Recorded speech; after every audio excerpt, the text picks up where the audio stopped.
Okay, good afternoon, everybody, and welcome. Today we are going to be discussing pruning perennial fruit trees. And hopefully I'll give you some information that's going to help you be successful with your pruning endeavors. Just a few notes before we get started.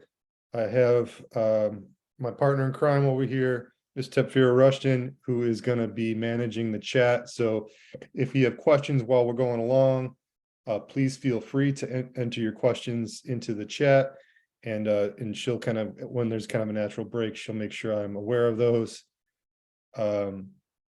Just to reiterate that we do share the slides and the video of the class after the fact. I'll be following up with everybody with an email, and the video will be up on our YouTube channel for Keep Growing Detroit. And with that, I'm gonna go ahead and jump into the slides. You know what, before I do that, I guess, are there any burning questions about pruning that are on your mind? Feel free to, we have a small group so far, so feel free to come off mute if you'd like, or if you want to just drop it in the chat, that's fine. I understand if people are just looking for the basics, we're definitely going to cover that, but if there's anything in particular that it's on your mind. I have a question. Yeah. This will probably be covered in the basics, but I'll just ask it anyways. We have like an apple tree in our backyard, and let's see, it grew fruit 1 year, and then we didn't do any kind of maintenance, and then the next year it did not bear any fruit. Is that because we didn't do any kind of maintenance to the tree, or like, do apple trees have some years where they just like take a break? Yes, sometimes there's a number of factors that can influence the tree's bearing of fruit. So I'll make a note of that. So pruning is something that encourages better fruit production. But if you don't prune, in theory, you would still could, or stood, quite possibly would get fruit. But there's other kind of environmental factors, like depending on when the bloom time was, if we had a late frost, if it bloomed and then we had a late frost and the frost hit the blooms, that's an impact. Sometimes we just kind of have off years and on years, and it depends on the type of fruit. Some fruit trees are kind of more consistent. We're not going to go talk too in depth about bloom time and like the different types of fruit today. We're really kind of focusing in on just like the act of pruning. We will be kind of going in depth on kind of factors that influence better pruning or not at our perennial fruit cultivation and care class coming up next month. I believe that one is on the 11th. T, if you wouldn't mind like looking up the fruit class dates when you get and so we can make an announcement about that. I forgot to have that on hand. Okay, and then there's a question in the chat. What if it's been years since I pruned my fruit tree? There's definitely situations where trees have been left for many years and not maintained, and there's some things that you can do to kind of bring it back online. We'll talk about kind of the main concepts. You can definitely renovate an old tree or a tree that hasn't been pruned in several years, and we'll hopefully address that. All right. Okay, so let's get into the slides here.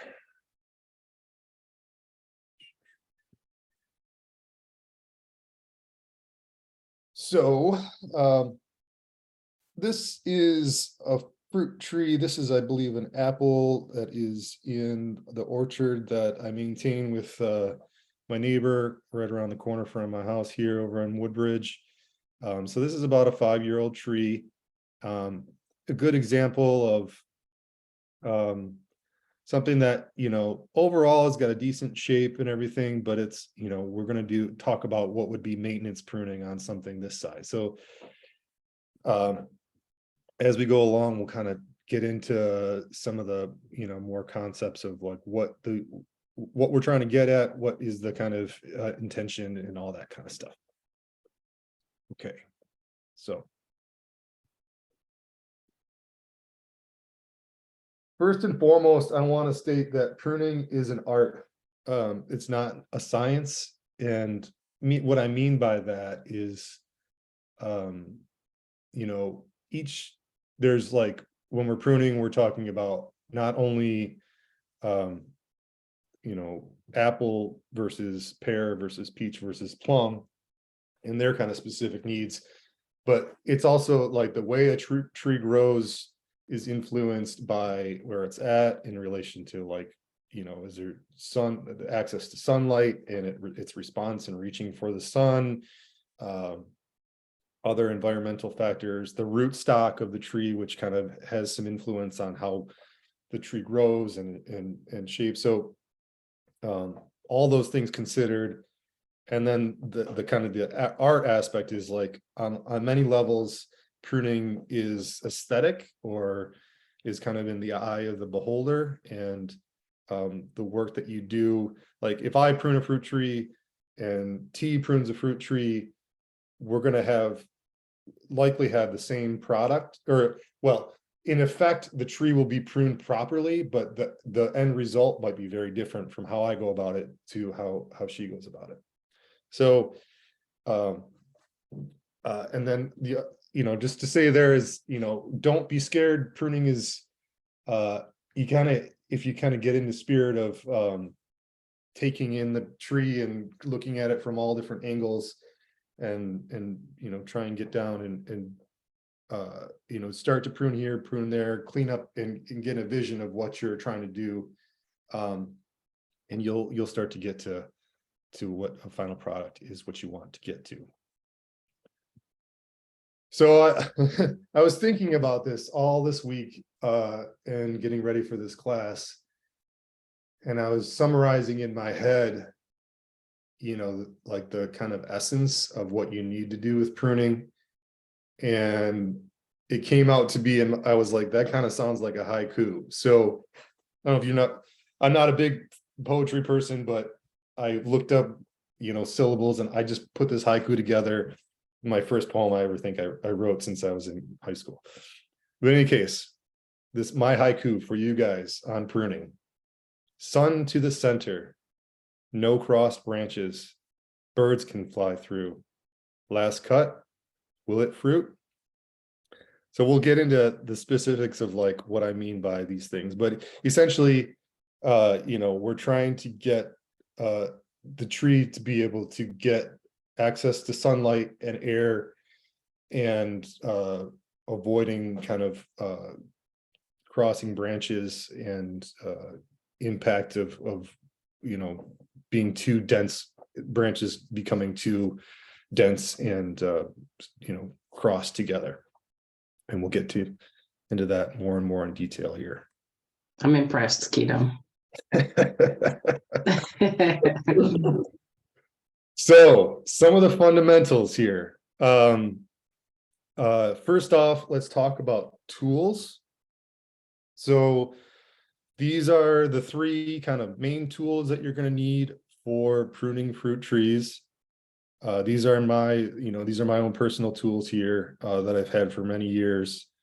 Those hand pruners are near and dear to my heart. My wife uses them sometimes, and I'm very specific about, because I've had them so long, that they're they're kind of tools like that are legacy, and you can hand down to your children, kind of thing. And I just I love those pruners. They're great. In any case, we got the handsaw, bypass loppers, and bypass pruners. So first off, bypass pruners. And actually I want to show. So basically, bypass pruners are for small cuts, or maintenance, or like detail cuts. It's a hand tool, one hand. So you only have the strength of your one hand when you are opening and closing the pruner. So that helps dictate what size branches you might try and cut. You always want to keep it sharp for clean cuts. Some good brands are Felco, Baco. I think you can find like at some of the big box stores, Corona and Fiskars are, probably like locally, if you're just trying to buy at one of those big box stores or your local hardware store, those would probably be brands that you would find there. There's also a landscape supply company online called AM Leonard, which has their own brand. I think they carry Felcos as well. The ones, my favorites here happen to be Felcos. They're nice. You can replace the blade and they're kind of easy to maintain and all that kind of stuff. I do want to come off screen share for a second here and just show, if you could, I am pinned to the top. Okay, so if you could see me, if you can see my screen, I just wanted to demonstrate in terms of like diameter of branch that you might think about pruning when you're using hand pruners is essentially you're looking at the jaw of the pruner. And like essentially my finger is what 3/4 of an inch. And so it depends on the softness or hardness of the wood as well. But you don't ever want to try and put something in the jaw and cut it that won't go all the way into the crotch of the jaw. So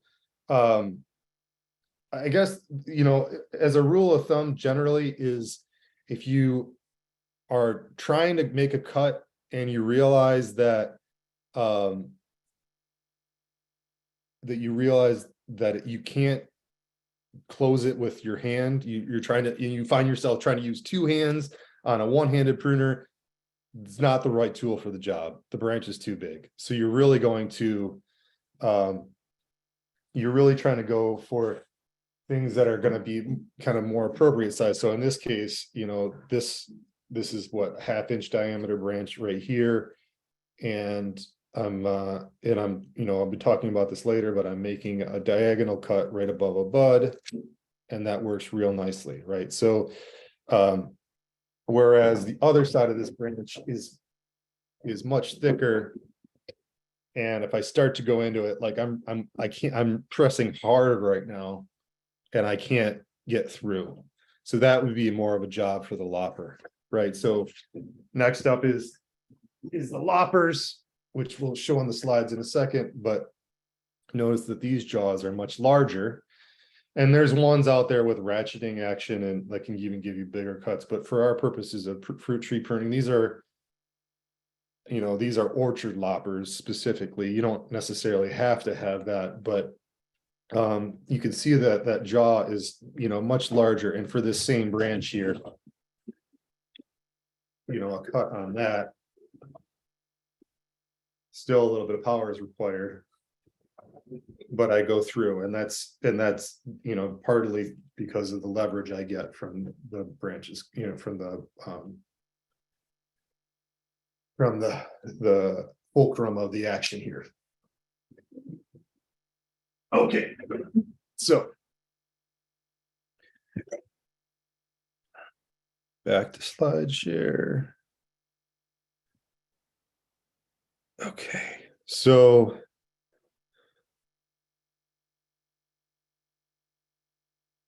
yeah, so bypass loppers, again, ideal for cuts 3/4 to 1.5 inches, up to 2 inches, depending on the size of the lopper. These are also good for kind of reaching cuts, like if you're trying to get in, you're trying to get up and away from you, like you're trying to get 3 or 4 feet away from you and try and get something, like get around a crook or kind of reach up, like these can kind of get into somewhere. So you might even use these for smaller diameter branches, just because it helps like kind of get into tight spaces, to do different types of cuts. So with pruning, like I would say the majority of your work is done between the hand pruners and the loppers. And then when you get to bigger size cuts, then you're starting to talk about using a pruning saw. Definitely wear gloves when you're using a pruning saw. It's a pull, it only cuts on the pull stroke. So you're really just positioning your saw in such a way. And we'll talk a little bit more about specifically how to do saw cuts a little bit later. A 3-point cut, just remember that 3-point cut. You're trying, especially if it's a weight bearing branch or a larger, longer branch, you want to kind of relieve some of the weight of the branch. So if you start to do the cut, it doesn't tear off some of the bark as you're doing the whole process. In terms of tools, what I would not recommend is anvil type pruners. So basically, if you can see this kind of fuzzy image to the right basically the anvil pruners, instead of with the bypass pruners, it's 2 blades that are crossing each other, so they make a nice clean straight cut. With an anvil pruner, it's a blade coming down on basically a flat surface or a blunt surface. And so when you're using an anvil blade pruner, it comes down and it's like starts to crush the bottom of the branch on the anvil side as the blade is being pushed through to the top. So you're causing a lot of damage to the branch. Honestly, I'm not sure what the history of this tool is, but it doesn't really, practically speaking, it's like it hurts the plant. I don't see why this is even a tool that's out in the world. Like, it's not a very helpful, like, why wouldn't they just, is it that much more expensive to make a bypass pruner than an anvil pruner? But I digress. Okay. And now we're getting into some of the terminology, and just to give some visuals on the different pieces of a fruit tree, or the functions of the different branches and the titles that they've been given, to help us figure out what we're doing when we're pruning. So we got central leaders, which is the main branch that we're trying to encourage with a central leader system or a modified central leader system, which we'll talk about more. We have water shoots. We'll talk a little bit more about that too. So I think this is just to give an overview of that. We'll kind of get into more depth as we go along here. And this is another slide with some of the images of the different kind of aspects of the tree and how it's functioning. I do want to make a note here about, you see that crossing branch. That's definitely something that we would be sure and cut out. Okay, let's start with scaffolding. So when we are shaping a tree, we are trying to create, we're using, we'll look at the systems. There's the central leader and so on. We'll look at those in a minute, but we essentially have a vision of like what we want the shape, the general shape, overall shape of the tree to look like, right? And so in many of the systems, there are what were called scaffolds. So those are the main branches off of, as my arms are going out, I'm illustrating the main branches off of the central leader or the central trunk. And so that's just a term. I have an image of a scaffold here to kind of illustrate. And the scaffolds, we want them not a bunch of tight scaffolds like right next to each other, but more like spaced out scaffolds. So that's where the bird flies through idea comes through, and also the sunlight to the center. Another one to really get familiar with is suckers.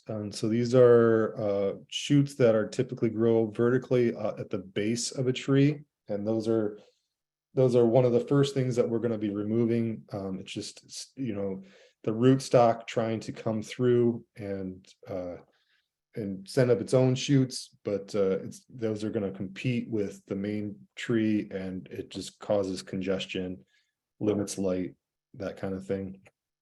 So we're removing suckers. water sprouts. So water sprouts are similar to suckers, but they tend to grow vertically off of scaffolds. So the tree will often, send a lot of shoots up. The inclination of a tree is to send up a lot of new growth in the spring. And so we're trying to look at the whole landscape of the tree. We're removing suckers, we're removing water sprouts, we're removing dead, diseased, and dying branches. And then we're starting to look at the shape of the tree and starting to bring it, the shape of the tree into, the concept that we're playing with based on the systems. So water sprout is another term I want to familiarize you with. Next, let's talk about graft union. So graft union is something to be aware of. Just basically all fruit trees or most all fruit trees are grafted. So that means that they have some kind of root stock of a particular, which dictates the size of the tree. It has some, it has influence on some of the disease resistance, and there's all these characteristics that rootstocks are kind of selected for. And then there is what is called a scion stock that is grafted onto it. So basically, you have a rootstock and a scion, and you make a specific kind of cut and put them together, and you make a graft, and you usually bandage it up. And actually, if this is at all interesting to you, we're planning on March 25th, we are working on plans for a grafting class on where we ordered some rootstocks, and we have some scion that we're going to be working with to learn how to do these grafts. So this has been the age-old tradition of how fruit trees have been cultivated to get the varieties that we like. So if you love your Gala apples or your Bosch pears or whatever, those are a result of a graft of a Gala scion stock onto a particular rootstock. And this one, it's G989 or Geneva 989, which was like cultivated for its resistance, and it's a semi-dwarf stock, and so on and so forth. So that it's just something to be aware of. It doesn't apply directly to pruning, but it dictates the size of the tree. So that's something to be aware of. Definitely we're going to see the suckers are going to be coming up from below where the graft union was on the mother rootstock. And just a little bit more about rootstocks and how they kind of dictate the size of the tree. So there are many cultivated varieties of rootstocks out there, and when we're considering plant material that we're going to use for our KGD's programming, whether it be our perennial fruit sale, we're looking at, or the Little Orchard program, we're looking at the different rootstocks and what makes sense for the landscape here in Detroit. Particularly, we tend towards semi-dwarf trees because they do not require staking, or at least as much staking, or they can, after a few years, they can stand up on their own, whereas dwarf stock we don't do because they're not as hardy. They are more prone to problems, and they do not have the kind of structural integrity of some of the larger varieties.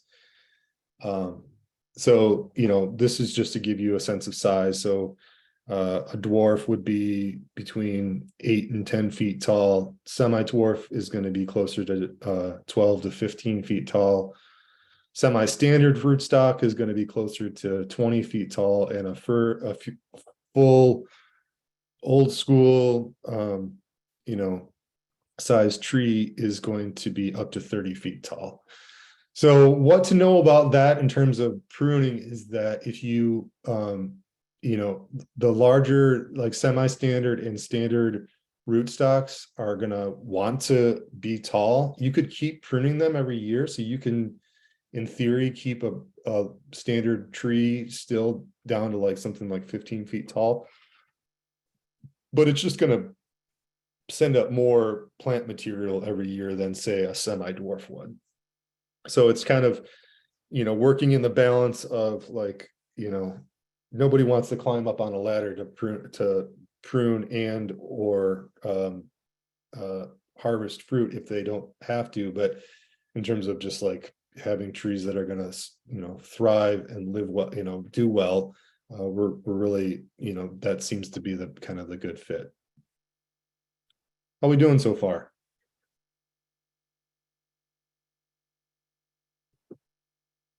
Seems to be quiet in the chat. Any Okay, questions from folks?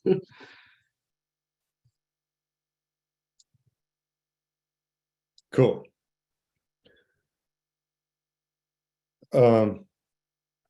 Another term is heading cut. So that's a type of cut where we're trying to cut back at the tip of the tree. So actually, let me just back up a second and explain how plants tend to grow, branches tend to grow. So there is kind of a term called apical dominance, or the tendency for the tip of the plant to continue to grow upward, you know, to a point, to the extent of their mature size, but they're always growing up at the tip. That's apical, at the apex, the apical dominance.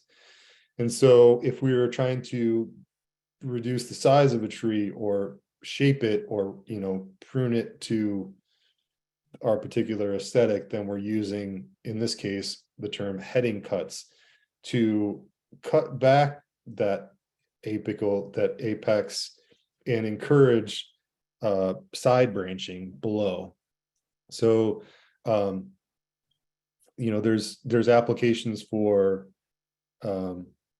heading cuts, and there's applications for thinning cuts. So we're trying to shorten the branches and encourage side, you know, side branching, or we're trying to thin congestion. There's too many branches, there's a lot going on, and there's not a, you know, which ultimately, as those branches get bigger and stronger, they're just going to be competing, and there's not going to be some good integrity to have good fruit set. And now I'm thinking about that, just like if you think about, you know, this reflects on a little bit of those questions about, like, I haven't cut a tree back in a number of years, so and will it still be able to be pruned and that kind of stuff. Like those, you know, fruit trees will always bear on some level, but you know, those sunlight factors, that if we're not getting, you know, sun into the center of the tree, then you're going to get like, and there's going to be a lot of the branches ultimately are going to get congested, and lots of crossing branches and density inside. So that's really going to cause the outside of the tree, you know, to the fruiting only to happen on the kind of outside edges. And so which is going to minimize the kind of capacity, or the ability for the tree to have more productivity. Okay, so now let's talk a little bit about the different types of systems of pruning. These are somewhat specific to the type of fruit that you prune. We'll get into them each in detail, but there's the central leader system, there's the modified central leader system, and then there's the open center or vase shape system.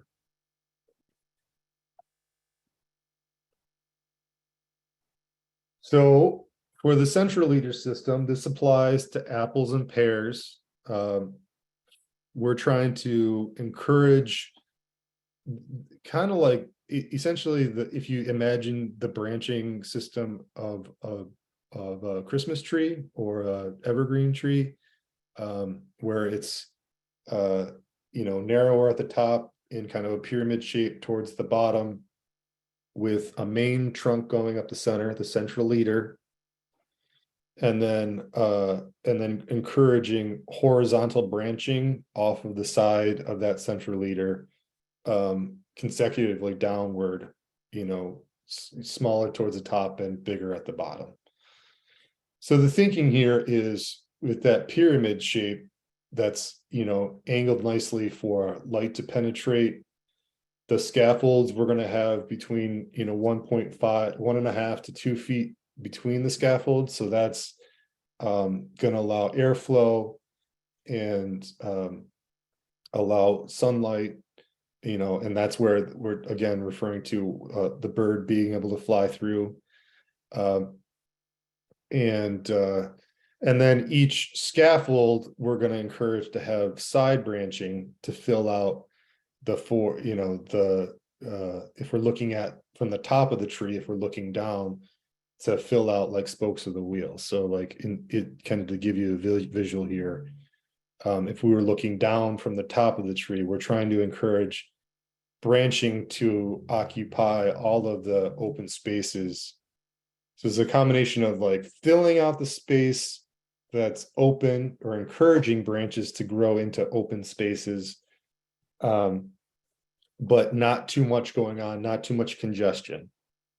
So, and we do this in a number of ways, as we kind of go through the process. Let's see if I talked about all this stuff. Yeah.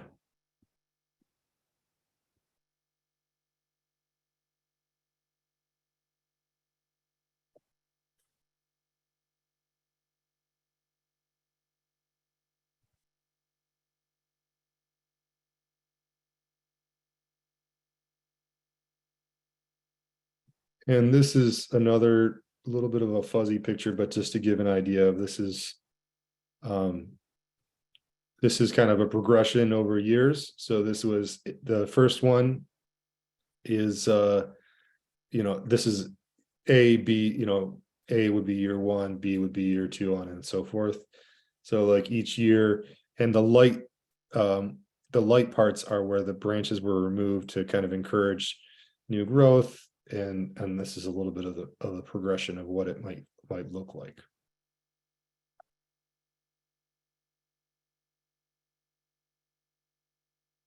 So before I go on to the next system,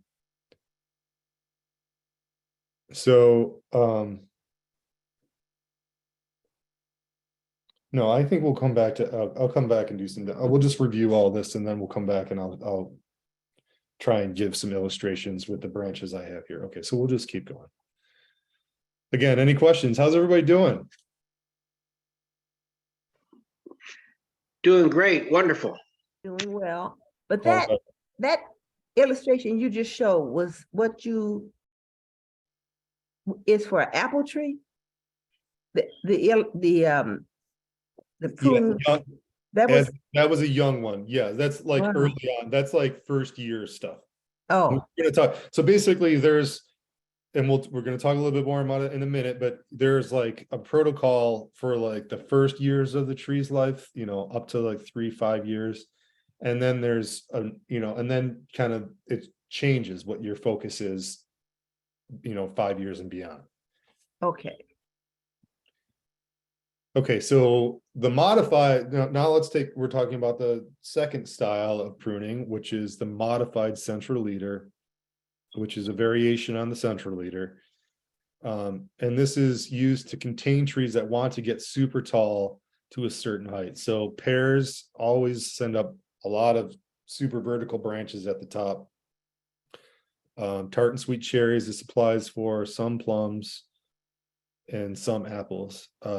Essentially, you're starting with establishing the scaffolds like you did in the central leader system. And then at 6 feet, you're starting to encourage a little bit more of a multi-stem scaffold going up.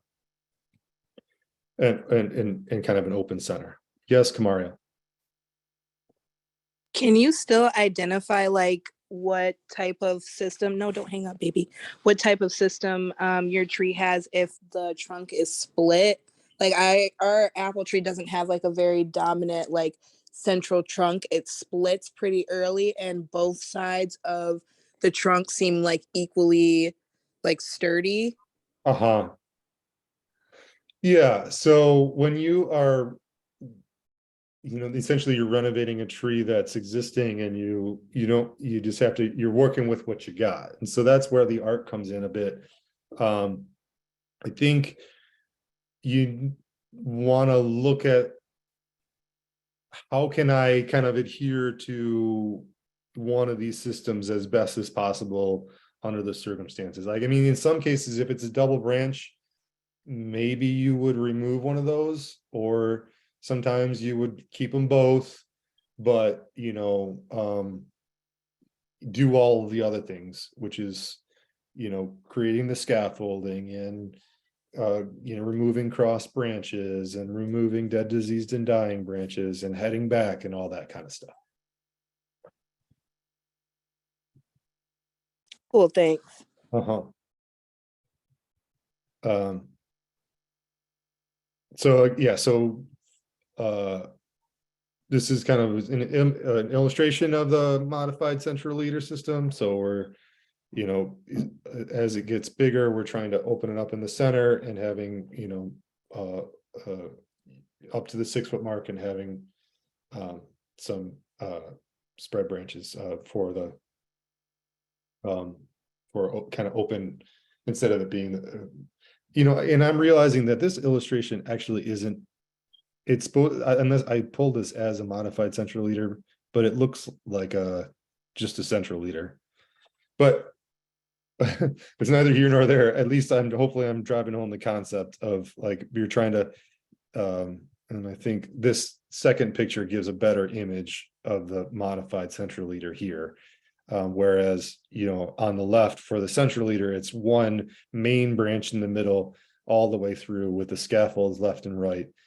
And the modified goes up to that, whatever, roughly 6 foot mark. And then there's three kind of branches that are taking on that aesthetic. Evelyn was asking about nectarine trees. Do you know which might be the best? Nectarine Style.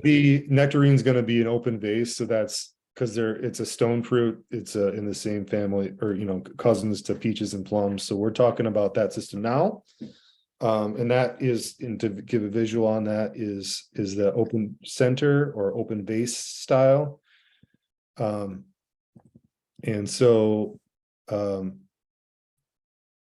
there basically we're trying to establish 3 to 5 leader branches. So it would be like, if you think of my 3 fingers here coming off of a main stem 3 to 5 feet off the ground, and encouraging 3 kind of, if you were looking down from the top, 3 branches that are kind of occupying 3 zones of the land of the circle, so to speak, and with branches coming off the sides of those. And we're pruning to kind of maintain the open center. I think of a vase or a bowl, if possible, to try to have one scaffold growing into the prevailing wind. And this is a illustration of progression for first, second, and third year open center base system.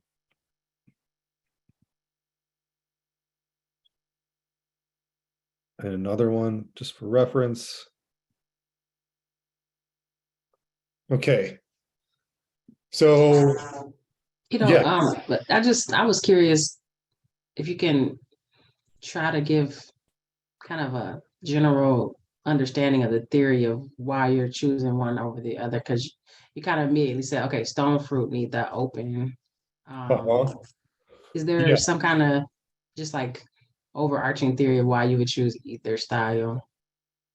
Yes. So I mean, generally speaking, I tried to kind of write that as the list. So with central leader is generally speaking for apples and pears. And you could also do modified central leader for pears and apples. So you could kind of do one or the other, modified or central leader for apples and pears. And then if you get into stone fruit, you're generally speaking, if you like stone fruit, peaches, plums, nectarines, things of that sort is going to be the open base system. Does that help? Yeah, I was just like, here's like why, like, Oh, it's yeah. just it's really based on the growth habit of the tree. Okay. Like you know, of an apple tree, for example, is going to be more prone to have one central, dominating trunk, and and you can build, and then you can, train scaffold off of that. Whereas peaches and plums don't really like that. They're not so inclined to, their growth habit is more conducive to the vase shape. So it's Mhm. just like the nature of that plant grows in a specific way, right? Yeah, yeah. Okay, yeah, that answers my question. Okay. All right. So general rules of pruning fruit trees. So this is kind of getting into a little bit more of the nitty gritty. So when when you're first getting out there to really prune anything, this is like the first thing to do to remove the noise, is removed dead, diseased, and dying branches. So like basically, if it's dead, diseased, or dying, it's not doing you any good, it's not doing the tree any good, and it's congestion, and it's hard really to see with a lot going on. It's just like it's kind of where do I start, like what, because there's just so many cross branches or whatever, and it's like, well, you got to start somewhere. So first thing you're going to do is go through and remove dead, diseased, and dying. So question may be, how do I know if it's a dead branch? There's usually some visual cues. I mean, it's not, yeah, so there's usually some visual cues, which are going to be, you'll see the bark will be split and dry looking. Also, you can, if you bend a branch, hold on. If you bend a branch, I'm showing here on my screen, and it's pliable, this means that it is young and probably healthy, alive wood. Whereas if I had this same branch and I just left it here for a couple months and let it dry out and die, it would become brittle and snap pretty easily. So it's, and then the third way to check if a branch is still alive is to take your thumbnail and scratch away at the top cadmian, the like top skin of the branch. And if it's green and like, you can kind of, it's got a little bit of give to it, and you see a little bit of greenness underneath, that's going to be an indicator that's still alive. If it's harder to scratch away and it tends to be more brown or gray, then likely that's going to be an indication that the branch is dead. So once you have that stuff cleared out, so you've cleared out some of the congestion, next step would be to, I really should switch these around. Next step would really be removing suckers and water sprouts. Any suckers at the base of the tree, you can get those cut back. Water sprouts, you're just taking off.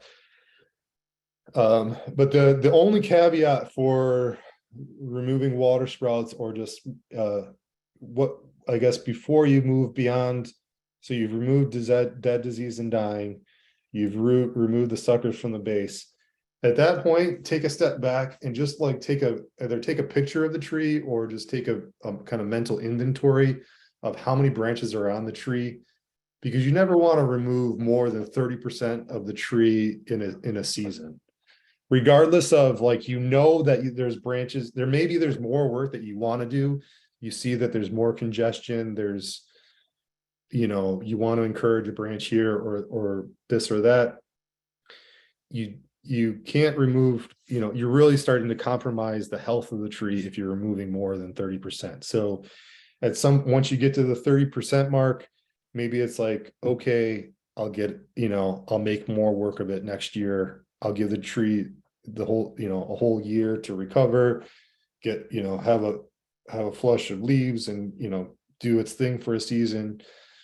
And next year come back and continue that process. So it's like an ongoing kind of evolution of shaping the tree and kind of getting it into, a shape. And I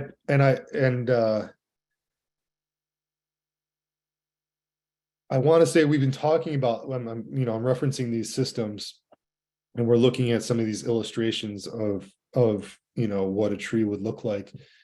And those are really intended to be guidelines. Like trees do some wacky things. They'll send branches weird angles and they'll kind of, sometimes it's not going to look exactly perfect. It's more about the concept. So that's where, again, coming back to the haiku of like encouraging light to the center, encouraging airspace, have, a couple of 1.5 to 2 feet between scaffold, so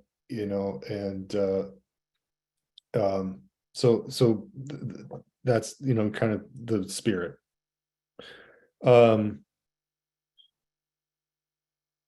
We're also looking at, when we're thinking about the general rules of pruning, we're looking for branches that are crossed, or like, so if they're kind of right up against each other in the space of a tree. Let's see if I have an example of that here. No. But like sometimes here.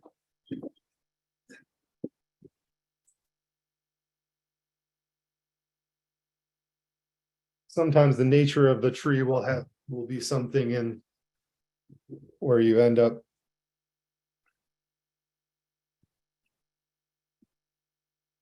with like one branch is coming off, like this is a center leader, and then it just happens to be one branch is coming up in there.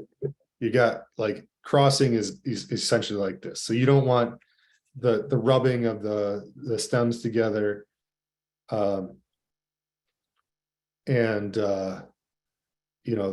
we're gonna, in that case, remove that crossing branch or head it back to a bud or thin it out altogether. I see there's a question from Linnell there, is what a water sprout is. A water sprout is, let me go back to the slides here.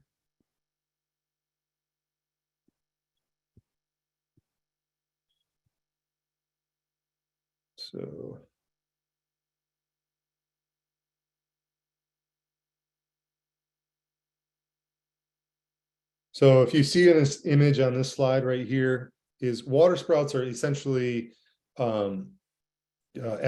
advantageous branches that shoot up in one season on scaffold, on kind of main branches, and they tend to cause a lot of congestion. Sometimes we'll try and use them to our advantage, and if we're trying to encourage a branch to fill out a space, we might train that branch down, or kind of position it to ultimately become a branch to fill out a space. But oftentimes they're just it's just the tree's just inclination to throw, it wants to throw out energy to ultimately have leaves and encourage sunlight. So it's kind of balancing act that we're trying to work with it to shape the tree.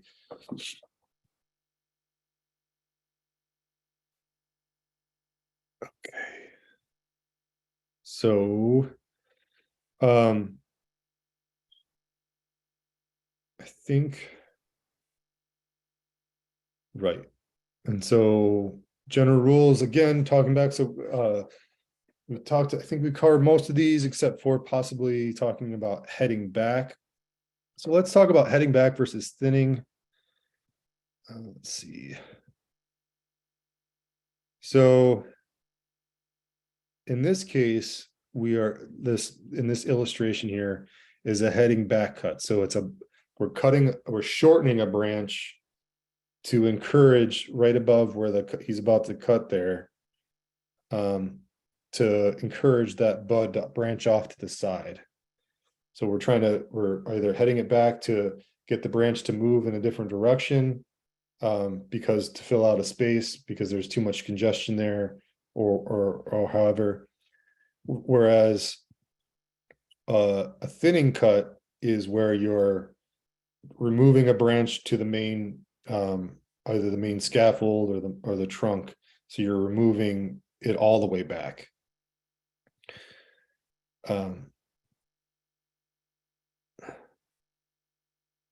All right. So now we're talking about young trees, and kind of trees that we're trying to get together in the first couple years, like we were talking about with Sheila a little while ago. So we're essentially just trying to encourage a strong framework to support the weight of future crops in the first 3 years of planting. So we're trying to establish as the example of the apples, or we're going to say we're going to do a central leader system. So we're just trying to encourage one central leader. We're trying to, in some cases you might end up with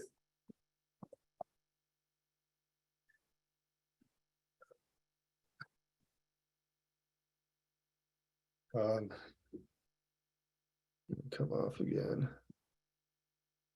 So in some cases, you're going to end up with a central leader that splits like this. So you see how these are really tight to each other.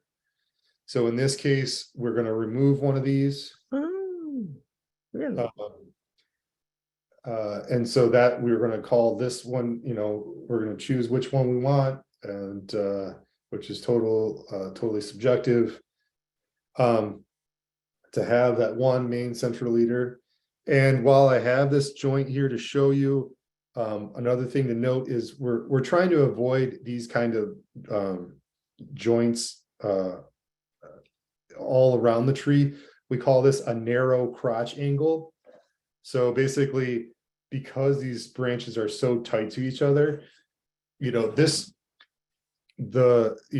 we left these branches and let them become mature, they're going to get bigger and bigger as trees do. Every year they get thicker and thicker, and then this is going to grow to be a weak point in the tree with this narrow crotch angle. So whether that be under the weight of fruit or just in a strong windstorm, once if the diameter of these branches get up to 3 or 4 inches, both of these, and there's a decent amount of weight in the wood itself, in a strong windstorm could be pulling on that, and there's a compromise in that narrow crotch angle, and you're going to get a split. The branch will break. So we're always trying to discourage narrow crotch angles. And that's why the concept of the scaffold, where we see here we have a nice almost 45-degree crotch angle. That's kind of the ideal. And then if you look at even further up here a little bit, just like this is not a narrow crotch angle, but this branch is kind of this young branch is kind of still kind of pointing upward. And we're really, if we like where that branch is if we're looking at the space that we want the branches to fill out, all the kind of open spaces, we're going to encourage that branch to go sideways, where they're going to use a piece of nylon tape or something to push the branch out, to encourage it to be more horizontal. Or you can use, in one of the illustrations I had, they have little stick spreaders. And that over time, the lignins in the branch here will stiffen, and the branch will stay that way.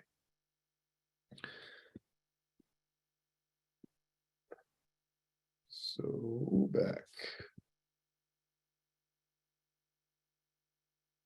Okay. So first year, we're just pruning as lightly as possible. So this, like, for example, if you put trees in last year, or you're gonna be purchasing trees this year. I mean, honestly, really in the first year, like if you plant this year, you probably don't want to do any pruning at all. They usually do a pretty good job of, they call it, what the term they use is whipping the tree, or just like getting it to the, the baseline whip.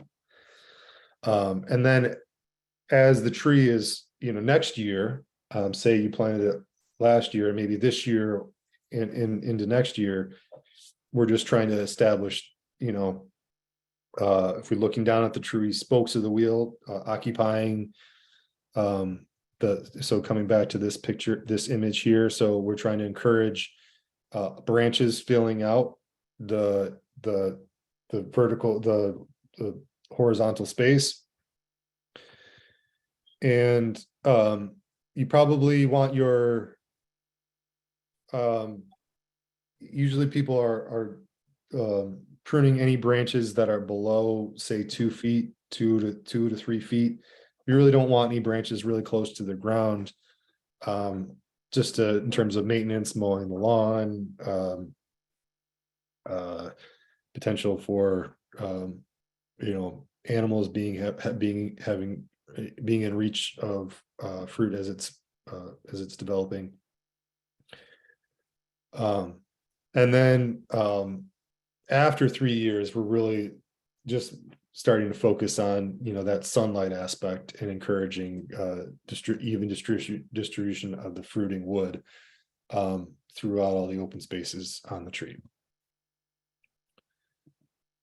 And then beyond that point, after, so pruning bearing fruit trees, 3 to 5 years and beyond, where the focus shifts a bit. Focus on maintaining the tree's shape and height. Again, letting light into the center. These are, I think these are all kind of essentially getting back to the maintenance. Cracked, broken, diseased branches, removing suckers and water sprouts, thinning double leaders, pruning branches that are hanging below the horizontal. So that would be like, if this was a lateral branch, so this is a scaffold that that's on one of your trees. So if this is the lateral, this is a scaffold. We don't really, if the branch is on the bottom side of the scaffolds, it's not helpful to us. They're just going to go down, and so we're really encouraging side branching off of the scaffolds. So we would remove these. We're going to go like that, and that, and that, and we like that better. And just a note that, if you're looking, and so if you're looking at a branch and you're like, well, I don't know what to do in this situation. I got a branch here kind of coming off to the left, and I got these, these shoots. What do I do in this situation? And so we're gonna, if we're looking at, say it was like this, and we're seeing that this is ultimately, it's kind of hard. Oh, virtual classing, doing a virtual pruning class is not as easy as it seems. But if this branch looks like it's going to be, if you look at any one of these buds and these little branches, they're gonna ultimately get longer, spread out and fill out a space, right? So really we're just gonna, in this case, we're gonna remove this one because so it doesn't end up ultimately competing with the branch next to it. Hopefully you guys kind of get that concept.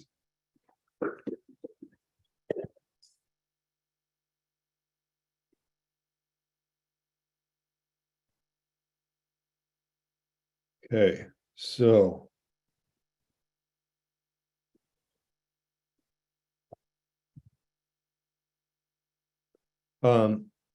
here's an image of what water sprouts would look like if you didn't if you let them go for an extended period of time and they just get bigger and bigger.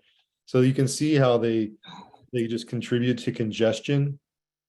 And there's this arcing branch coming up behind, and those water sprouts are going to cross with them, so that's a problem. And then up above you can see it's going to cross where, so these ones we're just going to remove all together. And just an illustration of some suckers at the base of a pear tree. How are you, so those were kind of big, but how are you distinguishing it from a water sprout from like what would be another scaffold almost? Yeah, I mean, well, I guess you went one in the direction, but yeah, these were just water sprouts that were let go. And I mean, ultimately, the tree doesn't know the difference.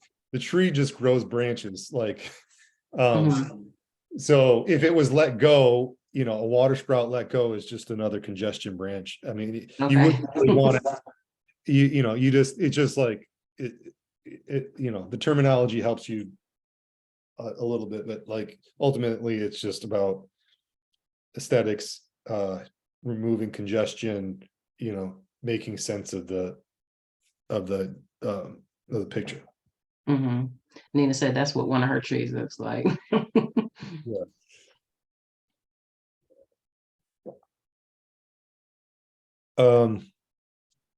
Okay, timing. Now is the time.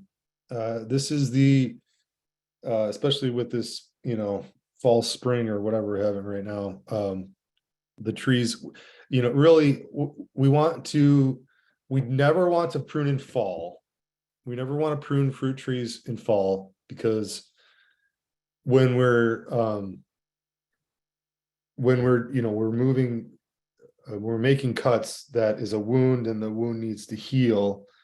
So we're really trying to try and make a cut, and we're trying to prune in the early spring, before the kind of intent is to prune before the leaves bud out, because and the flowers come and all that kind of stuff, because those are sensitive things. So if we're trying to do, if the tree is these sensitive little buds that if you knock into them, they're going to fall off. If you're trying to do pruning while all that's happening, you're just going to cause more, harm than good. So if you do pruning in the springtime, it's like just enough time, for the tree to have,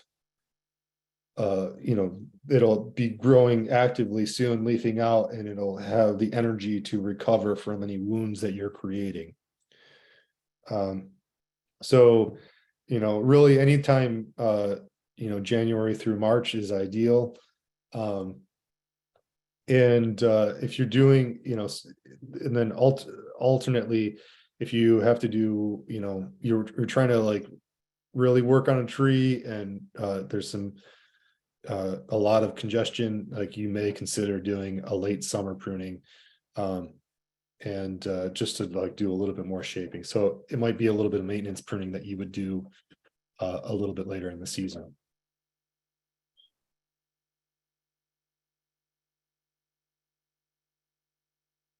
So making proper pruning cuts. So we are always trying to cut as close to what is called the collar as possible without cutting into it. So let me show. a collar. So the collar is the area at the base of the branch that is somewhat thicker than the branch itself.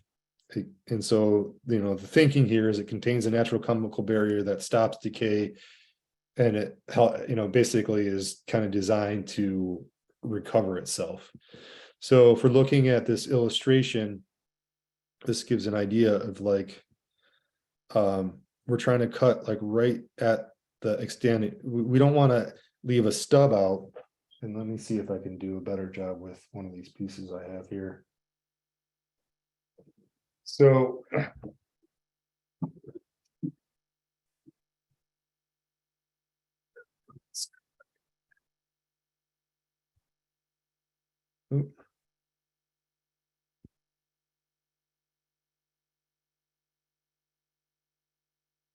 So in this case, I was just cutting up some branches after I'd taken them off the tree.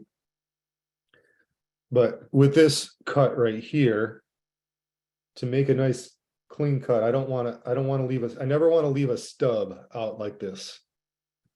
So if we're trying to do a thinning cut, where we're moving a branch all together down to a main stem, then we're going to cut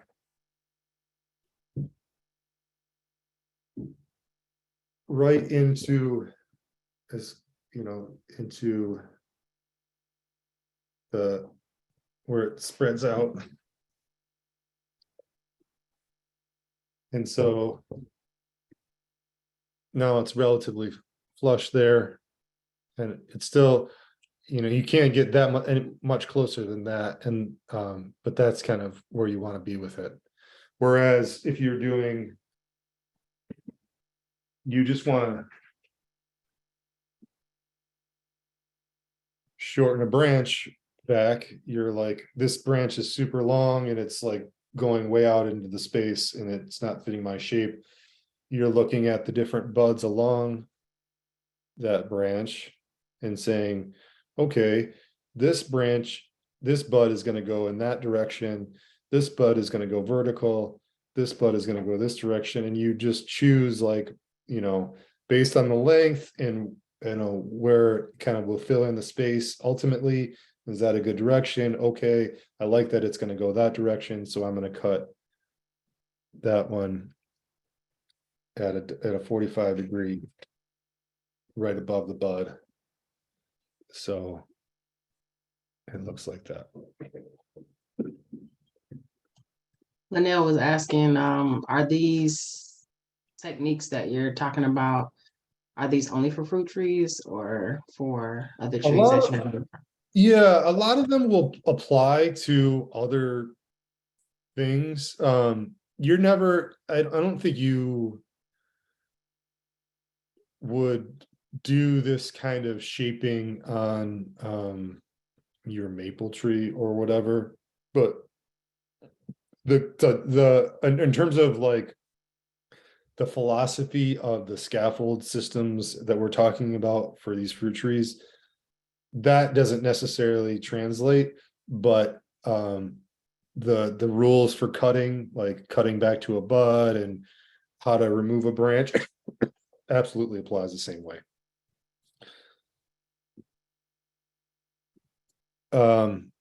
Okay, so we're going back again to the slides.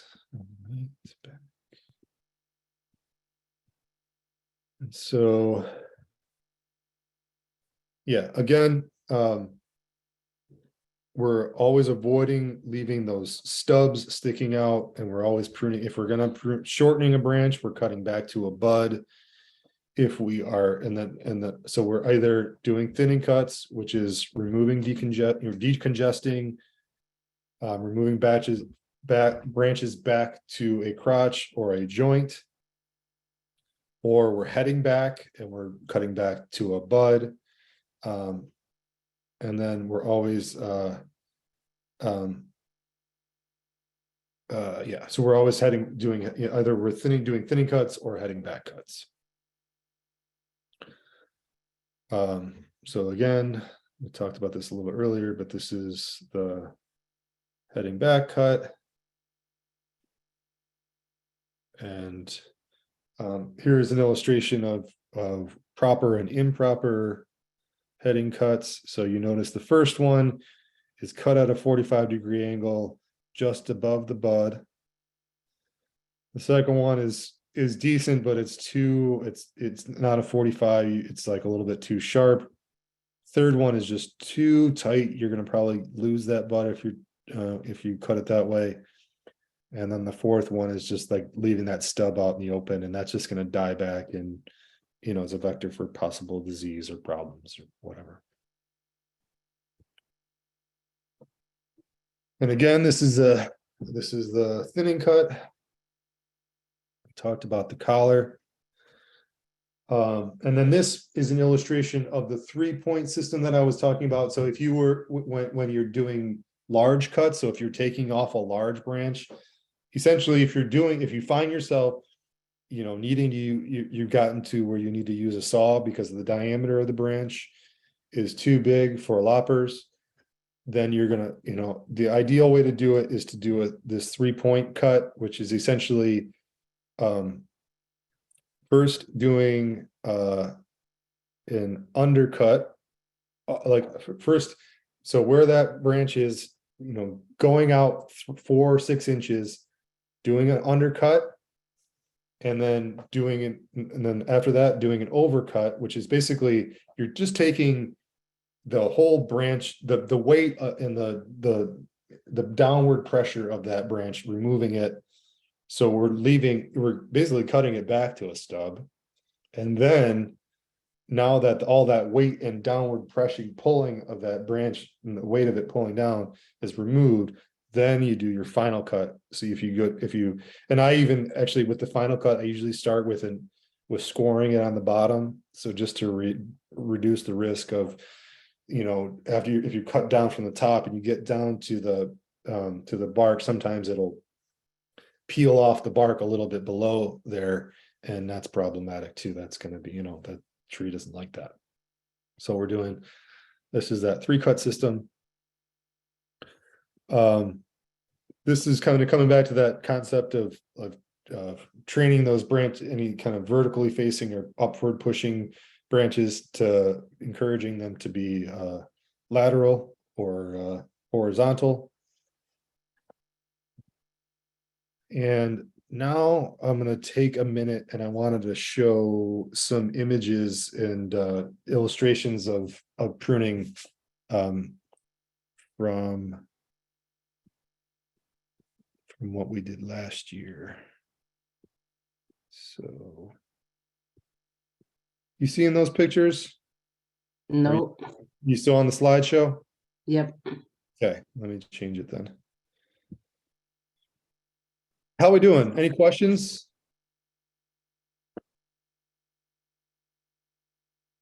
Like a comment and a question. I'm wondering, I see there's 21 participants. Who else feels like me? It's emotional. So I'm looking at the other screen. I'm sorry. I feel like my pruning fear is emotional. It's like, I don't want to cut the tree. Is that weird? Is that weird? Or have you heard that before?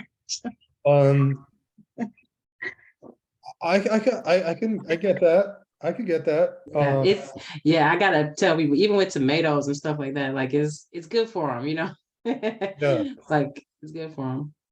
I mean, in a way, it's kind of like cutting your hair, Right. Well, the thing that happened last year really inspired me to really prune, because I had a lot of tiny peaches, and of course my neighbors were like, you can't have that many peaches on one tree and they're all bunched up. And I'm like, okay, I know I've been avoiding this, and I know the quality of the fruit is really suffering. So. Yeah, exactly. That's a good point. Keto, while you're pulling it up on that stick method that you just showed, is there something holding the branches on those sticks, or they just kind of propped up on there? Oh, hold on. There's like little V's. They're like little okay, notches little cut into notches. them. Yeah. I think I've seen people use like some kind of webbing, or there you can get just like a wide tape, or even you could use like a bike inner tube or something. You can use to and like put it over the branch and then weigh it down with a rock. So it's like holding it like a piece of you could do it with a piece of string, but that's gonna like rub into the branch over time. So you want something wide and flat that's not gonna irritate the branch, but something that would hold it down. But like basically you could take a simple way, like a piece of inner tube tied to a string, and then pull that down to a rock or a brick, and that will hold the branch, to hold the branch down. That's another way. to do it. Yeah, I've seen that one. I've seen that one. Cindy said this is helpful, and there's a lot to think about when pruning a tree. Yeah. Um, Yeah, and I think I guess that brings up also to Raquel's point, if you're nervous or this is a little bit overwhelming to you, go out to there's definitely spots around the city where there's like a bunch of dense trees of trash trees, and like just practice, just try and like imagine Prune somebody else's tree. no, just with weed trees. I'm just saying with like I'm just like teasing. on a yeah, just do it at your neighbor's house, Go down the street. No, I'm saying to do it with trash trees, like lantus or mulberry or buckthorn, or there's or box elder. There's tons of like weed trees around, and you can kind of play with these concepts to like learn that that it's. And I find it, when I'm doing it, I find it very meditative, because like you have to take a step back, and then you walk around the tree, and you're looking for cross branches, and you maybe kind of push a branch down and see where you might want it to be positioned, and be like, oh, maybe I'll leave that branch, so it's like, it's maybe it's also like, I'm trying to take care of you, tree, and this is a conversation with the tree in a way. Olga had a question. She said, just to verify, my apple trees are going to be pruned between January and March, and then the peach tree not until April. Is that right? No, everything. Everything January, March. Yeah. Okay. Yeah. Okay. Yeah. So, So is there any Keep Growing Detroit member who's looking for a little enterprise and wants to come and prune people's trees?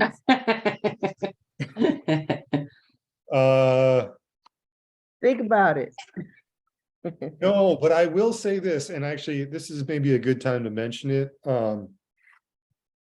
Our friends at DP Fly, which is like MSU Detroit Center, they got a spot out in Brightmoor.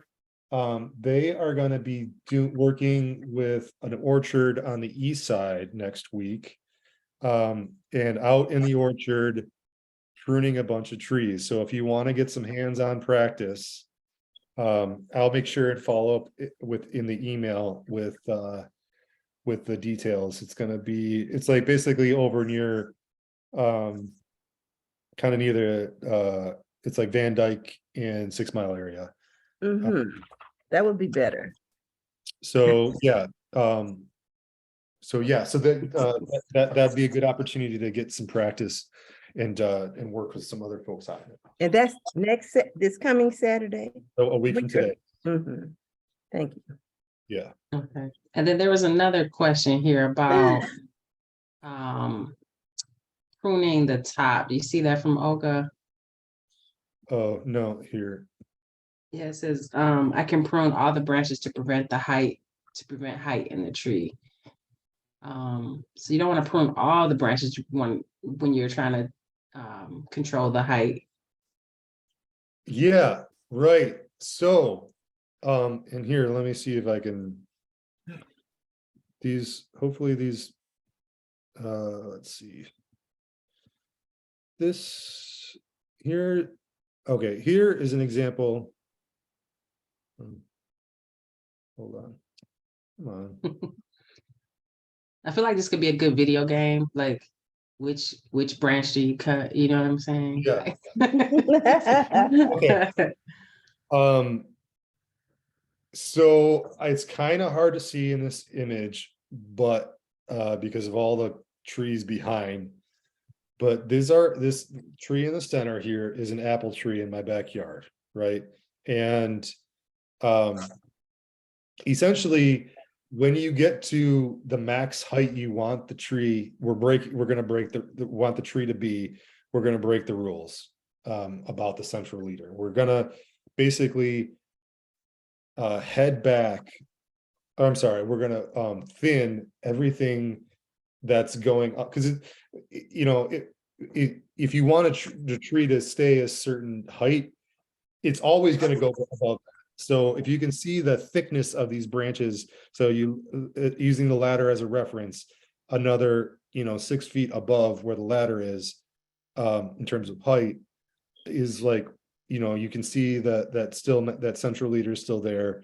Like every year it's going to just send up a bunch of vertical branches there, because that's the tree's nature, is to send up, to grow taller and to fill out the space with branches. So we're just capping that and encouraging, basically at that point, encouraging sideways stuff and downward stuff. So you'll see a lot of older, more mature apple trees, once they're really established, having that at the top, they're going sideways like that.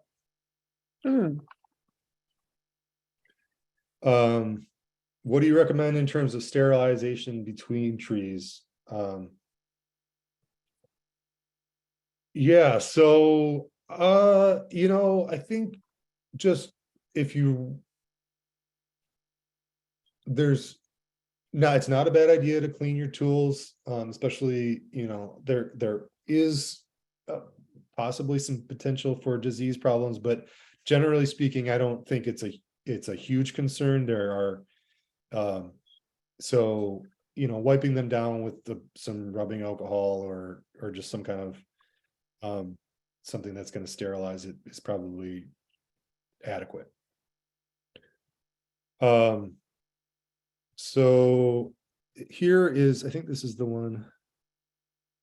So this is a time lapse of me working on this tree, just to give kind of After 5 coffees or something. right.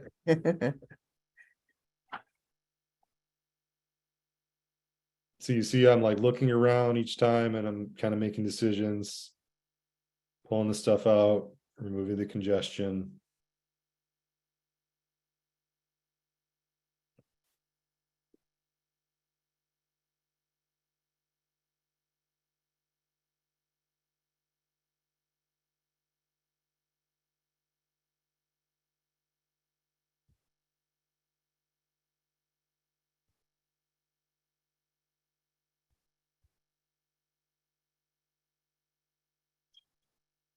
And you can see I just did a bunch of heading back cuts at those ones towards the top.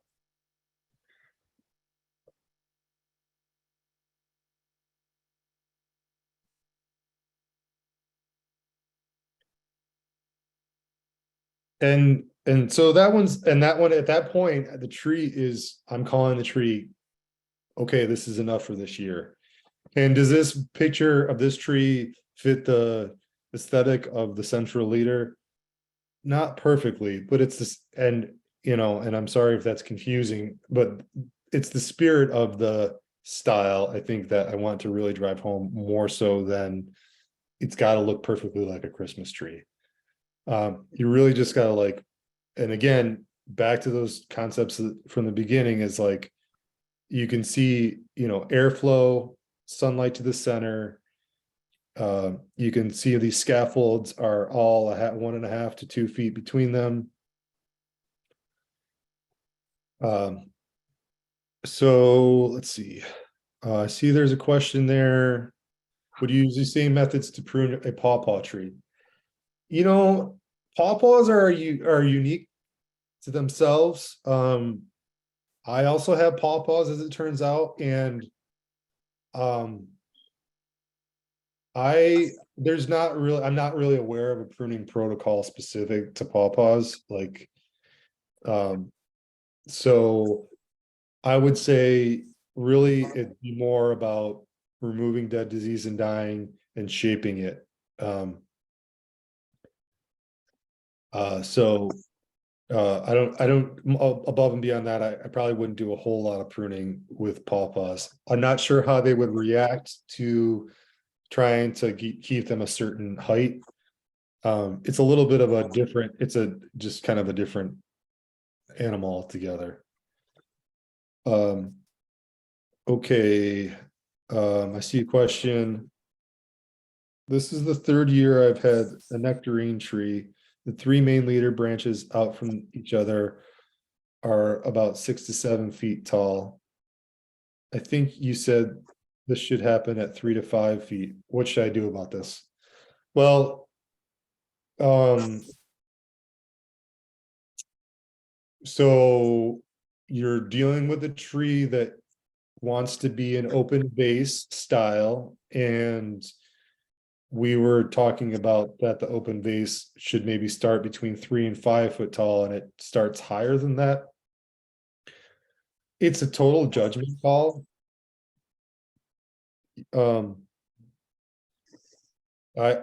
If so, like I guess I would look at it and go, well, if I try to remove that and encourage open vase lower, is that going to work with the branches that I have existing, the young branches that are coming up? Is there a young branch that's coming up that could fill the space and provide that role?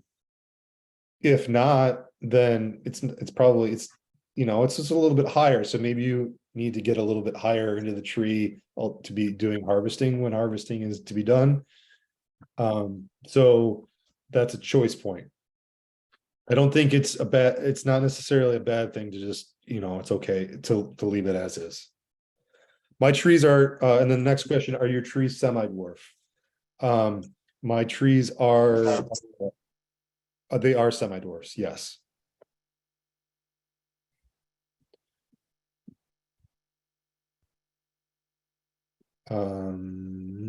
Okay, so let's see about any of these other pictures that I want to show you to talk about.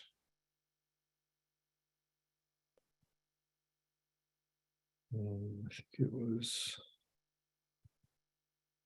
So this is a really good example of a bunch of water sprouts and congestion on a peach tree. So all of this junk at the bottom, I'm not water sprouts, I'm sorry, suckers. All these shoots coming out from the base of the tree, that's all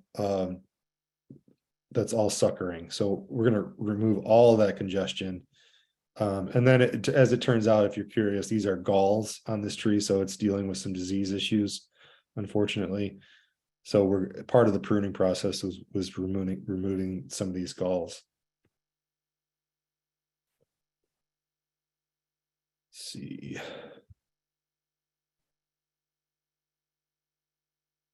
I'm trying to find the one, maybe it was this one. Okay, here's another one. Here's another smaller tree that we're doing some shaping on.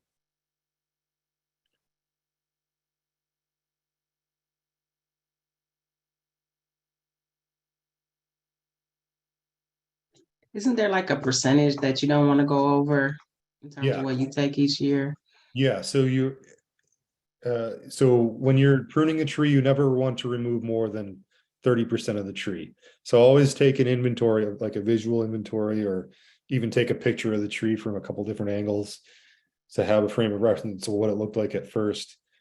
Or like also you can look at what you've already pruned off and kind of equate that to what's still standing.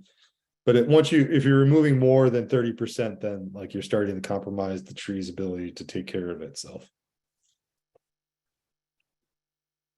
So again, like you can see that there's, just looking at this last part of this, this video, and like looking at where this tree is right now, where his hand is reaching out to that branch, that looks like this branch that's going up vertical and it's gonna be, maybe you should take that off. But really, if you push it out horizontal and train it, that's gonna fill out the spokes of the wheel for occupying that space that you want the branches to occupy. Let's see. And then this is an example of a tree that we really didn't have to do. This is, 2 or 3 year old tree. There really wasn't much to do on this tree. It's got, the beginnings of the first scaffolding there at about 2 feet height, and another one about a foot higher than that. And maybe, we have that towards the top there. Maybe we would thin this out to be more of a dominant central leader. But aside from that, that's all I really need to do. So, first 3 to 5 years, you're going out, you'll be done in 10 minutes. And then when you get to, the trees like are in my yard, you're going to spend, I don't know, maybe a half an hour on a tree or something. Okay, well, I think at this point, we'll just open it up to questions. How's everybody doing?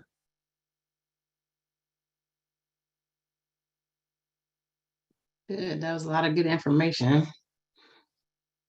I'm intimidated. Yeah. Let's be clear, I'm intimidated. Because why? Well, getting up in a ladder with a saw and, just basics. Right. How tall are your trees? They're probably, they're not very tall right now. They're probably 8, 6, 7 feet or something. Maybe. Okay. So, really, you don't need to use a ladder yet. And honestly, I think, I just encourage you just try, get out there, try a little bit, Yep. it's not, don't let it overwhelm you. It's not that complicated. Like, you'll get in there, just start with the dead, diseased, and dying, then move to the suckers and water sprouts, and then a little bit of shaping, and maybe that's all you need to do. Like, and honestly, it'll never be perfect. There is no such thing as a perfect looking pruned tree. Yes. Okay, Karen's got a question here. I have 3 columnar apple trees that have been very difficult to keep their shape. Do you have any suggestions? So when you say columnar, do you mean like the habit, like they were cultivated to have vertical going branches? I'm not sure what you mean by columnar apples. Okay. And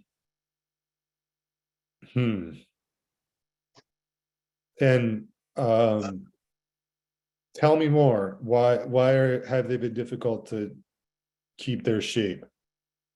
Because they're just throwing wild branches everywhere?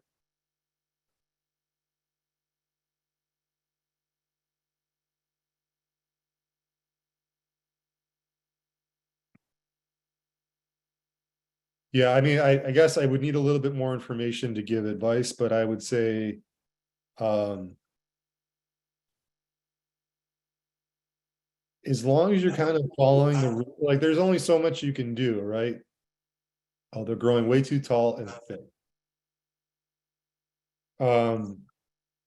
Yeah, you're gonna have to do some serious heading back, and really, and this is what I have another pear tree on the other side of my yard. It's really supposed to be an ornamental pear. It's a Bradford pear or whatever. And if it gets too tall, it starts shading up part of my garden. So I've like been topping it. Which when you top a tree at the central leader, it'll especially pears, it'll just send up a bunch of verticals on all the branches. And like, it's just like, it wants to be this tall, and it's going to keep trying. So I just go back at it every year. So you're gonna, if you probably I would say if it's thick and you're dealing with like lots of it getting really tall, it might be a better move to do that that summer pruning to head it back and shape it, because one of the things that spring pruning does is actually stimulates more growth.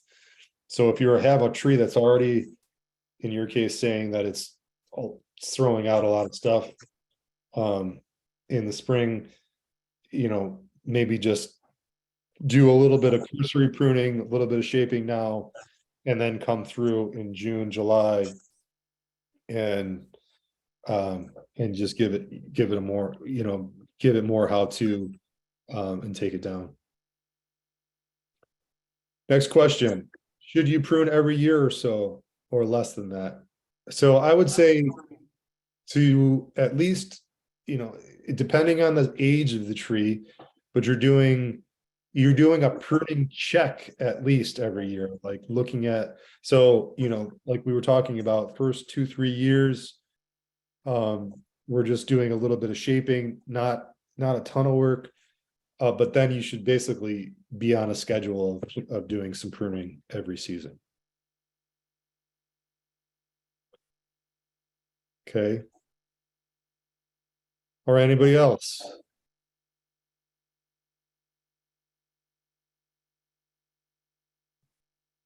What is the lowest safe height for an apple and peach tree? What's the shortest you can prune it? Is that the question?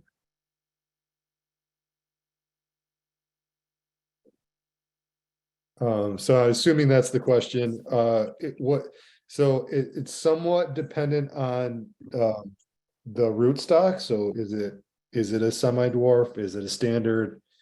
But I would say I don't think you could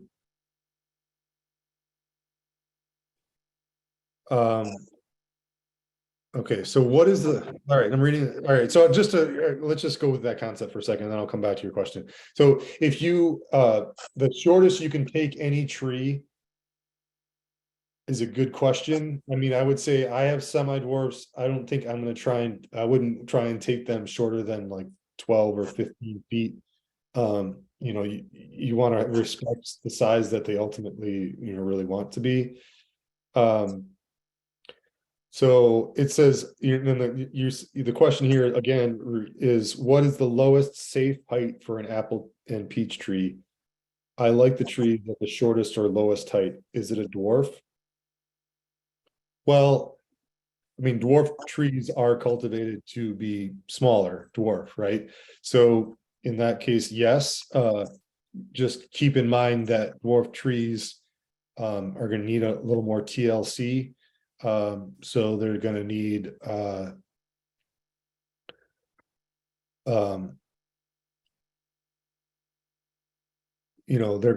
dwarf trees are going to be like around 8-10 feet, but they're going to need some kind of staking to keep them vertical. And they are not, the rootstocks of dwarf trees tend to be not as robust and hardy, and like there's not as many disease resistant dwarf tree stocks that you can get out there, root stocks. So I want the top to be reachable on a ladder similar to the one you showed in the video. So yeah, so I think if you like, going back to that, if you wanted to like kind of be in the, and I think that's a total reasonable request, is like, I don't want to have a special ladder just to prune my tree. I think a semi-dwarf or I think you probably want to do a semi-dwarf if you want to stay in that kind of pocket. Semi-standard is going to be a little bit taller. You could maintain them to be smaller, but you'll likely need to get up a ladder taller to get to that at some point. Okay, and then finally, let's see, will there be a fruit tree sale this year through KGD? Yes, absolutely. So we are going to be going live with our perennial fruit plant sale for Garden Resource Program members, is going to be coming up on March 3rd. It's going to go live on our online store. If you should be getting the e-newsletter. There is information about, some of the details are in the e-newsletter. So look out for those. But yeah, it'll be live on the Keep Growing Detroit store. So you can also look it up now. We're not live with the store, but you can find the store now, just so you know where it's at. And the fruit tree sale will be live on there on the 3rd. Okay, well, before we wrap things up here, let's see if we could, I So just you want, don't have to make any reservations for that, like you've done in the past? For the tree sales and things? You know how you pay and order ahead? You're saying it's gonna be live? You just, you go on, and we'll have an inventory on the store, and it's there till it's gone. okay, got you. So you go Plain on there and March simple. 3rd and you buy your apple tree. You go on there March 28th and apple trees might be gone. Uh-huh, got you. All right.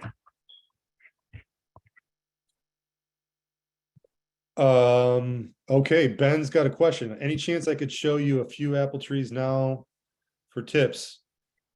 We can try it. I think you would have, let's see. I think I would have to. Yeah, let's just try it with your video. Go for it. I can't hear you though. Turn your mic on. How many trees do you suggest a first time grower start with? Well, it depends on the tree. Let's come back to that. Okay, can we hold that thought, Thomas? Yeah. Yeah, we're trying to look at Ben's trees here. Let's see if I can pin him to the top.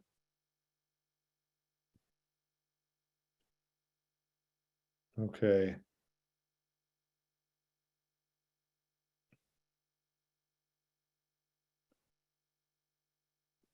Okay, Ben, do you want to give us a little narrative here?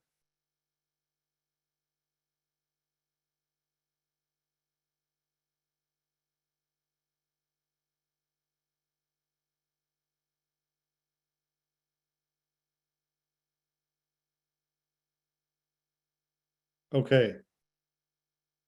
Are these apple trees, Ben?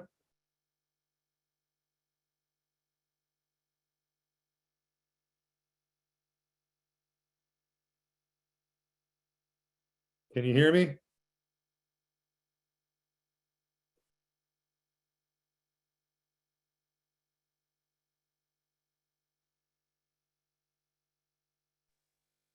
Can you hear me?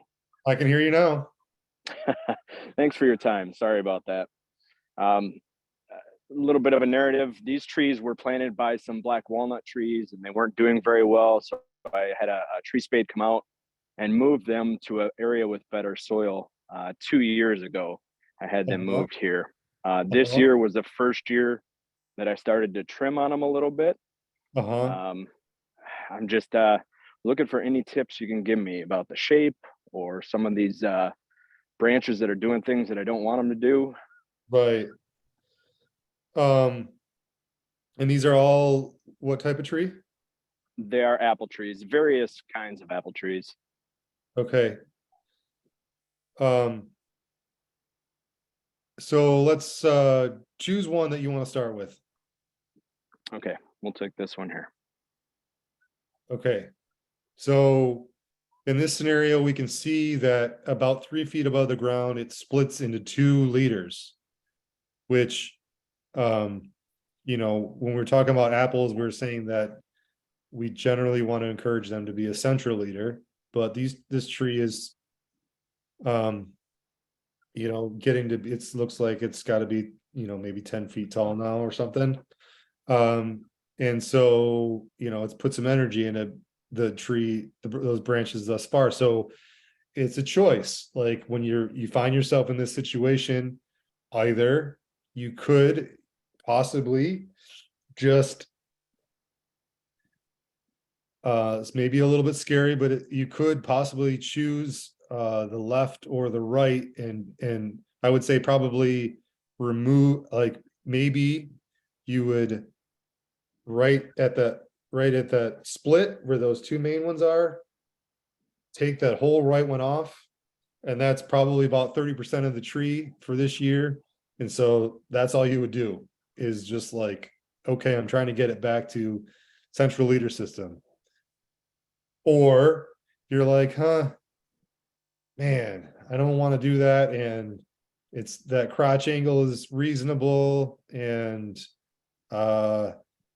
maybe I'm just going to start to shape the rest of the tree instead. And so you start to go look at those branches out and start to, I mean, really, you want to just find a way to, with the apple trees, to be encouraging lateral branches. These are a bunch of, this is like almost that, as if this tree was pruned to a vase shape.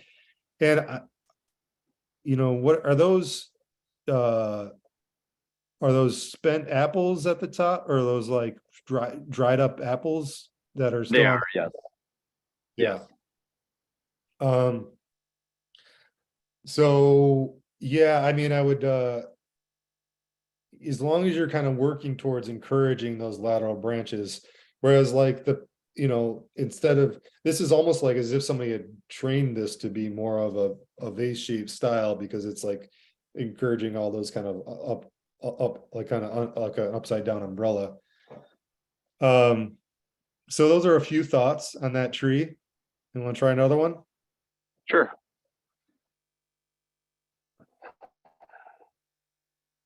Okay, so this one's, again, has been kind of trained into a vase style, and if it's not terrible, and so maybe I would just roll with it. But you could, maybe just if you could stop so we can kind of focus on what we're going to do here. So again, you could choose one of those, like maybe that one dead center, to be the central leader. That one, yeah. I can't tell. I would go to another angle to know for sure, because we're like looking at it straight on. And then maybe like removing to the left and to the right. And if you're doing that for this year, that might be all you do to get to getting back to that central leader. Or you just decide not to do that, and you start to work on establishing your scaffolding and thinning a little bit. Is that resonating with you, Ben? It is, absolutely. Here's some smaller, more manageable. This one really, the black walnuts really affected this one. It didn't grow very well at all until I put it over here. Okay. I don't know if you're able to see. It's a little bit blurry. Your camera's doing funny things. Okay. I'm out in the sticks here. Okay. Let me show you another one here. Okay, last one, and then we're gonna move on to Thomas's question. Sure. Thank you. Yeah, so so this one, it's like you can see how it's leaning. So in theory, you could either choose that first, so it from the ground to go up, and you could choose that split to the right and remove the rest, or go up to the next one and choose that one and remove the rest. And then maybe in theory you could encourage lateral branching. Like, so if you decided to go with the second tier up split, and then you would head back that first split and encourage lateral branching on it, and then you would work with the thinning and just again trying to encourage lateral branching. Okay, thank you so much. Yeah, it's not the perfect scenario for this, but I think that there's some, hopefully you can work with that. Okay, Thomas, your question.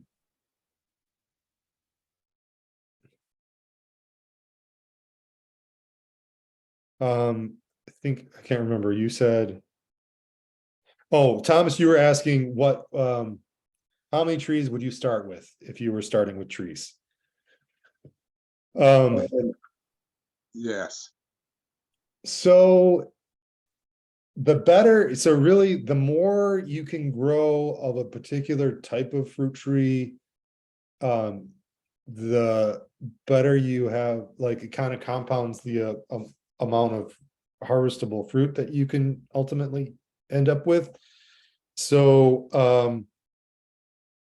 you know, with most of these trees, and we'll talk a little bit more in depth about this at the perennial fruit cultivation and care we have coming up later in the month on the 11th. But at the very least, if you're trying to grow apples or pears, or Asian pears, those three for sure need a cross pollinator. So you need at least two.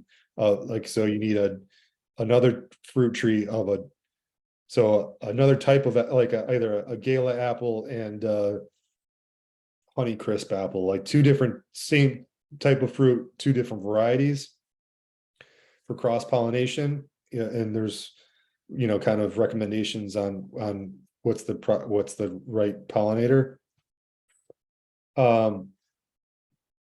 Or but you know, with any of the fruit trees, you're really just gonna get more production if you have at least two. I would say 3 to 5 is gonna be ideal, but you need you know, like, these trees need to ultimately gonna need at least 15 feet between them, so you need to give them space.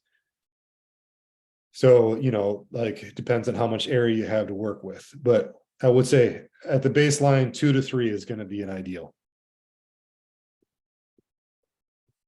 Okay. So yeah, I think we're kind of wrapping things up here. Any final questions before we wrap it up for the day?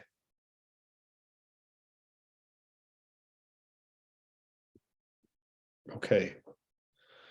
Well, again, so I'm gonna follow up with everybody via email. I'll make sure and share the details for the workday that DP Fly is going to be doing next week over on the east side. If you want to get some hands-on experience with that, as well as I will share the slides and the video from our class today. And with that, so happy to have everybody out. You guys got this. Go ahead and get out there, get pruning, and we'll see you at the next one. Oh, look at you. This is your birthday gift next year. I'll have to take a look at this, huh? Okay. Interesting. All right, guys, have a good day. Okay. Enjoy your vacation, Keto. Yeah, thank you. Bye. Bye.